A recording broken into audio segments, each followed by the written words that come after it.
મિત્રો, મારા દાદા હરીશચંદ્ર 80 વટાવી ગયા પણ હજી મોટા નથી થયા। એવા એવા તોફાન કરે છે ને, હું થાકી જાઉં ખરેખર। એમને આંખે થોડું ઓછું દેખાય છે। હવે ઉંમર જેટલી થઈ દેખાય છે એ જ ઘણું કહેવાય। મને કે ના, મારે નવા ચશ્મા બનાવવા જગી રહ્યા। આજકાલ ફેશન છે, અમિતાભ બચ્ચન જેવા ચશ્મા કાપનારે। મેં કહું મૂકો। હવે ઓલા બિચારે એને ચશ્મા પહેરાવીને કાચ નાખ્યા। દાદા વાંચો, નથી દેખાતું ભાઈ। પેલા બીજા કાચ નાખ્યા, નથી દેખાતું ભાઈ। અરે પેલા 5, 6, 15 કાચ બદલ્યા। દાદા નથી દેખ। અરે પણ મેં કહ્યું દાદા, મને કે તું વાંચ, આ અંગ્રેજીમાં લખ્યું છે, મને કેવું વંચાય। મેં કહું ભાઈ રહેવા દો। પેલા દુકાનદારે કહ્યું હવે આ ચશ્મા છે ને તમને બરાબર વંચાશે। કે બહુ સારી વાત છે, ચશ્મા પહેરવાથી અંગ્રેજી આવડી જશે એમ ને। હું ત્યાંથી એમને લઈને બહાર નીકળી ગયો। થોડા દિવસ ગયા ને પાછી એમણે ફરિયાદ ચાલુ કરી, ગિરીશ ઝાંખપ આવી ગઈ, બરાબર ક્લિયર નથી દેખાતું ઝાંખપ। એટલે મેં કહ્યું ચાલો પાછા જઈએ। એટલે આ વખતે આઈ સ્પેશિયાલિસ્ટ પાસે લઈ ગયો। સ્પેશિયાલિસ્ટે એમને ખુરશીમાં બેસાડીને પૂછ્યું, દાદા જરા જુઓ તો, એટલે પાટિયા પર અક્ષર વંચાય છે? એટલે દાદા કે કયા અક્ષર ભાઈ? એટલે ડોક્ટર કે અરે દાદા, આ કાળા પાટિયા પર લખ્યા છે એ અક્ષર। દાદા કે કયું પાટિયું ભાઈ? એટલે ડોક્ટર જરા મૂંઝાણો। અરે દાદા, આ દિવાલ પર ભીત પર જે પાટિયું લગાડ્યું છે ઈ। અરે પણ કઈ ભીત ભાઈ? ને ડોક્ટર ભડક્યો એ કે દાદા તમને ભીત નથી દેખાતી તો શું ગધેડો દેખાય છે?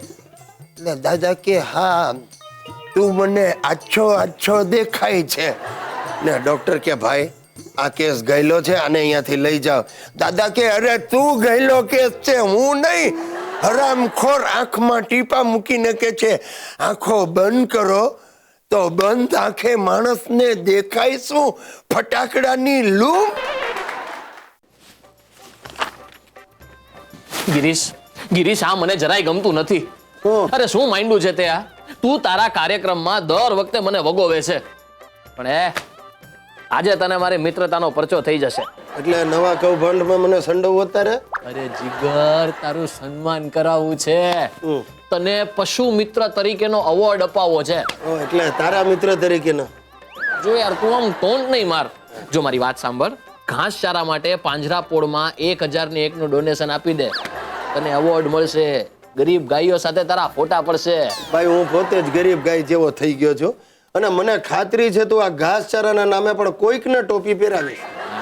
ના, ભગવાનની મહેર છે આપણા પર। આ ગઈકાલે જ 1.25 તોલાનો સોનાનો ચેન લીધો છે। હું વાત કરે અલા લુખેશ, આટલી મોંઘવારીમાં તે 1.25 તોલાનો ચેન લીધો? તો આ જમનાદાસ જ્વેલર છે ને, ત્યાં બહાર મોટા મોટા પાટિયા માર્યા હતા, દિવાળીનો લાભ લ્યો, આ તક ચૂકશો નહીં। તો આપણે બી તકનો બરાબર લાભ લઈ લીધો। બહુ ગર્દી હતી એટલે કોઈને ખબર ન પડી। સાલા નપાવટ, તે જ્વેલરની દુકાનમાં ચોરી કરી? અરે મેં ક્યાં ચોરી કરી? એ લોકોએ જે લખ્યું હતું આપણે એમ જ કર્યું। ભાઈ તને હાથ જોડું, તું આવા ગોરખ ધંધા બંધ કરને તો યાદ રાખજે, એક દિવસ હું તને પોલીસ ભેગો કરી દઈશ। તું શું પોલીસ સ્ટેશને જતો હતો?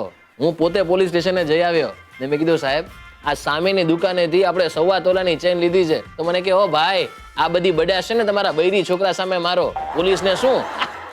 અરે હવે તો આ દર્શકોના પણ પત્રો આવે છે કે તમારા ભાઈબંધને કહો કે સુધરી જાય। તો ભાઈ સુધરવા જ માંગુ છું ને, એટલે જ તો આ ઘાસચારા માટે તારી પાસે 1001 રૂપિયાનું ડોનેશન લઉં છું। ચિંતા નહીં કર, રસીદ બી આપી દઈશ। રસીદ આપીશ? હા। જો ભાઈ, આ સારું કામ છે ને એટલે તારી વાત માનીને તને 1000 રૂપિયા આપું છું, પણ લુખેશ આમાં કોઈ ચાલાકી કરતો નહીં। આનાથી વધારે કઈ મોટી ચાલાકી કરું?